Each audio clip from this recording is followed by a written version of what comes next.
I support सोनमचे फलक घेऊन सोनम वांगचुक यांच्या समर्थनार्थ उतरले बुलढाणेकर। महात्मा गांधी यांच्या पुतळ्यासमोर काळ्या फिती लावून केंद्र सरकारचा केला निषेध। नीट पेपर फुटी प्रकरणी देशाचे शिक्षण मंत्री धर्मेंद्र प्रधान यांनी राजीनामा द्यावा या मागणीसाठी शिक्षण तज्ञ सोनम वांगचुक यांनी दिल्लीच्या जंतर मंतर मैदानावर मागील 18 दिवसांपासून उपोषण सुरू केले।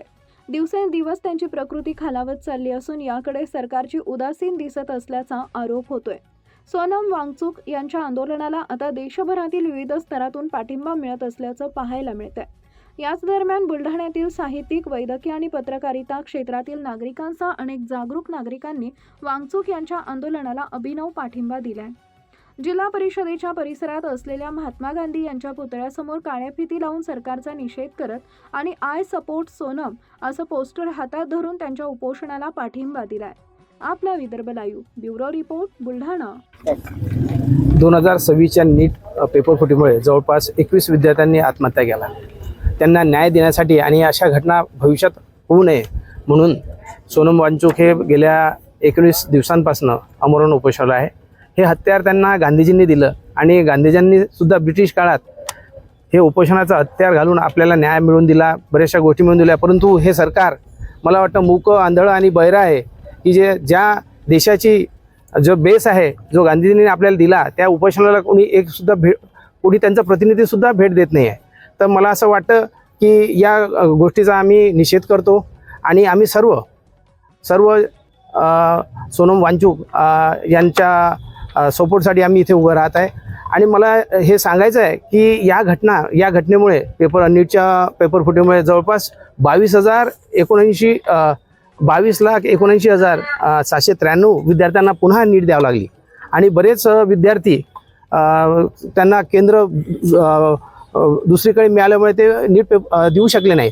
तर या विद्यार्थ्यांना पुन्हा असा प्रकार घडू नये व हा अन्याय होऊ नये म्हणून आपण सर्वांनी सोनम वांगचुक यांच्या सन्मानार्थ आपण उभं राहिलं पाहिजे।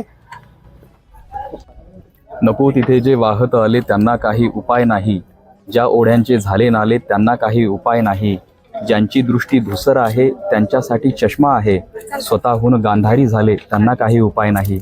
या देशातल्या गांधारी झालेल्या लोकांना आम्ही आवाहन करू इच्छितो की देशात 19वा दिवस आज उजाडला आहे। सोनम वांगचुक हे दिल्लीच्या जंतर मंतरवरती उपोषण करत आहे।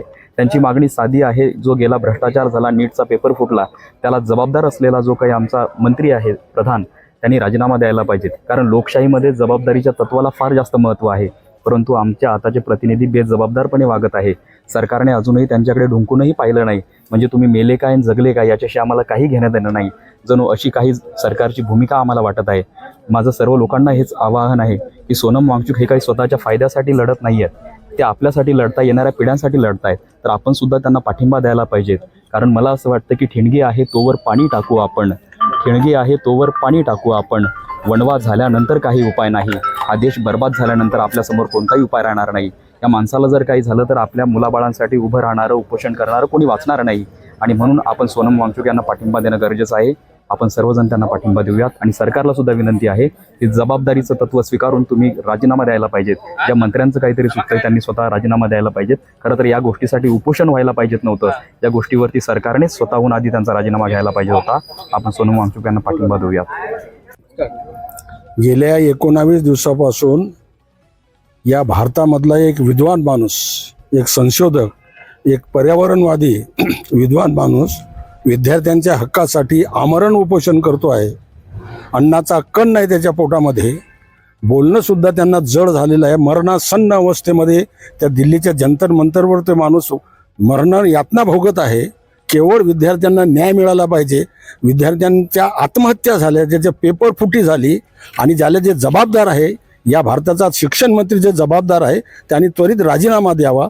या मागणीसाठी किमान त्यांच्याशी चर्चा करणं, वरिष्ठ थरावरून त्यांच्याशी चर्चा करणं की तुमचं उपोषण थोडं स्थगित करा, आम्ही त्याच्यावर कार्यवाही करतो, तुम्हाला न्याय देतो, किंवा विद्यार्थ्यांनाही न्याय देतो आणि ज्या कोणी त्याला जबाबदार असतील त्यांच्यावरही आम्ही कार्यवाही करतो. असं जाऊन त्यांना जर तिथं जाऊन जर त्यांना संबोधित केलं तरी ते आपलं उपोषण मागे घेऊ शकतात. पण 19 दिवसापासून त्यांच्याकडे टोटली दुर्लक्ष द्या केंद्र शासनाचं ही दुर्दैवी बाब आहे. या देशाच्या दृष्टीनं अत्यंत दुर्दैवी बाब आहे. एक विद्वान माणूस या ठिकाणी लोकांच्या कल्याणासाठी विद्यार्थ्यांच्या कल्याणासाठी आमरण उपोषण करतो. ही गंभीर बाब आहे. ही लक्षात घेऊन केंद्र शासनानं मुख्यमंत्री असतील किंवा मग अजून कुठले मंत्री असतील त्यांनी त्याच्याकडे लक्ष द्यायला पाहिजे. यासाठी या देशाचं लक्ष त्यांच्याकडे उपोषणाकडे वेधण्यासाठी या ठिकाणी आज बुलढाणा जिल्ह्यातील विविध क्षेत्रात काम करणारे पत्रकार असतील, विविध क्षेत्रात काम करणारी मंडळी असेल, आज त्यांना सपोर्ट म्हणून या ठिकाणी आम्ही या ठिकाणी त्या घटनेचा त्यांना न्याय जर मिळाला नाही, जर बरं वाईट काय झालं तर या देशामध्ये काही बी होऊ शकते. जर वाहतूकचं जर काही बरं वाईट झालं तर या देशामध्ये काही बी होऊ शकते. बंधूजनो, याचा सारासार विचार करून केंद्र शासनानं याच्यावर तोडगा काढावा आणि त्यांना न्याय द्यावा. आणि म्हणून या घटनेचा 19 दिवस झाले त्यांच्याकडे दुर्लक्ष होत आहे. या घटनेचा मी जाहीर निषेध करतो. धन्यवाद.